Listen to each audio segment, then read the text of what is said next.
Healthy concrete. Safe infrastructure, save life. আসসালামু আলাইকুম আসসালাম জি। ইঞ্জিনিয়ার বরকত সাহেব কেমন আছেন আপনি? জি, আলহামদুলিল্লাহ। আপনি কেমন আছেন? এই তো আলহামদুলিল্লাহ। আমি তো আপনাদের এলাকার একটু কাজে এসেছি। আমরা ঢাকার বাইরে ছিলাম দীর্ঘদিন, অভিজ্ঞতা নিলাম, জ্ঞান নিলাম। ভাবলাম যে এলাকার কিছু অবকাঠামো সুন্দর এবং সাস্টেনেবল এগুলো করার দায়িত্ব তো পড়ে, তাই না? তো তুমি যেহেতু দীর্ঘদিন ধরে আসো, তোমার বক্তব্য কি? আসলে অনেকেই ক্লায়েন্ট সে ঠিকই দেখা যাচ্ছে যে অনেক টাকা খরচ করে ফেলতেছে অকারণে, যেখানে রড লাগবে 12 মিলি, সেখানে দিচ্ছে 20 মিলি। কিন্তু এই যে অতিরিক্ত, অর্থাৎ তোমার 60-এর লাগবে 1 গজ কাপড়, তুমি 20 গজ কাপড় কিনতেছো, সেটা কি অপচয় না? আর অপচয়কারী কি? শয়তানের ভাই বোন নাকি? হ্যাঁ। তো তুমি তোমার সার্ভের ব্যাপারে তোমার অভিজ্ঞতা কিছু দর্শকদের একটু বলো।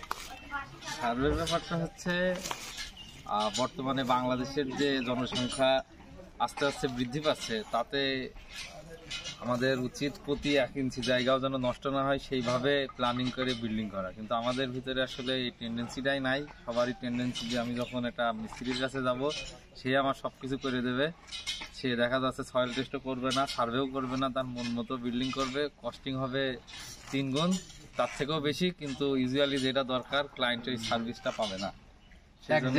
সেজন্য আপনি যে আপনার শহর ছেড়ে গ্রামের প্রতি নিজের সবকিছু ছেড়ে এখানে আসছেন, এটার জন্য আমি খুবই আন্তরিকভাবে আমি প্লিজ, যেটা আসলে সচরাচর সবাই করে না, যে ঢাকা শহর ছেড়ে এখানে এসে গ্রামের উন্নয়নে, অবকাঠামো উন্নয়নের জন্য যে অবদান রাখতেছেন, এটাতে আমরা আসলে মিরপুরবাসী গর্বিত। বিশেষ করে আপনার আমলা, আমাদের কুষ্টিয়া জেলায় গর্বিত। ধন্যবাদ বরকত।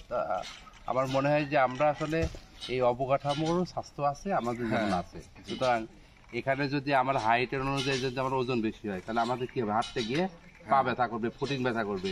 আসলে এই অবকাঠামো তাই। কিন্তু আমি এই সার্ভে বা এই সয়েল টেস্ট করতেছি না করার কারণে এখন ওই যারা লেবার বা যারা মিস্ত্রি, তাদের তো দোষ নাই, তাদের তো যায় না। তারা 2 তলার ফাউন্ডেশন বলতেছে, 10 তলার ফাউন্ডেশন দিচ্ছে। এই যে কস্ট বাড়াই দিচ্ছে, সেইটা সে বুঝতেছে না। তো আমরা চাইবো মানুষকে অ্যাওয়ার করতে, মানুষকে সচেতন করতে।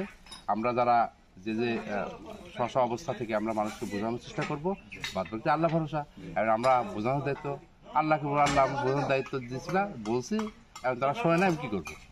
ঠিক কিনা? জি। সুপ্রিয় দর্শক শ্রোতা, হেলদি কনক্রিট মিডিয়ার পক্ষ থেকে আমরা আজকে হাজির হয়েছিলাম মোহাম্মদ তারিকুল ইসলাম খান ও মোসাম্মদ মাহমুদা আক্তারের প্রজেক্ট। তার নিজেরা একটা বাড়ি বানাবে। দীর্ঘদিন ধরে তারা দেশে ঢাকাতে বসবাস করতেছেন।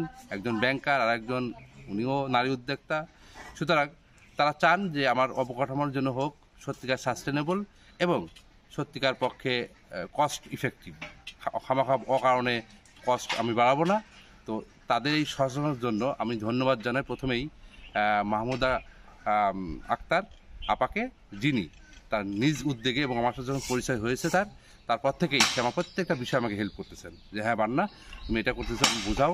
আমি সুন্দর তাই বোঝাচ্ছি কস্টিং, টোটাল কস্টিং লেভেল, মানে একদম আমি তাকে বোঝাচ্ছি যে এখানে আপনার এত কষ্ট হবে, এর বাইরে আপনার কোনো কস্টিংই হবে না, কোনো ওয়েস্টেজ হবে না। তো যাই হোক, আমি মনে করি আমি আমলাতে একটা ব্রাঞ্চ অফিস নিয়ে এসেছি এবং লোকাল পার্টনার যে উনি হচ্ছে মদিনা ট্রেডার্স, এর মালিক জুগনুর ইসলাম।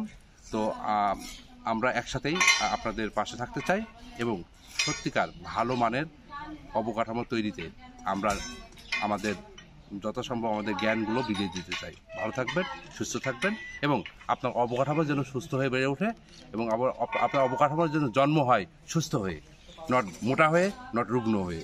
ভালো থাকুন, সাথে থাকুন। হেলদি কনক্রিট আপনাদের সাথে সবসময় থাকবে। এই ধরনের হেলদি কনক্রিট আয়োজিত বা হেলদি কনক্রিট অনুমোদিত এই ধরনের ভবন তৈরির কার্যক্রমের সাথে। ধন্যবাদ সবাইকে। Healthy concrete. Safe infrastructure, save life.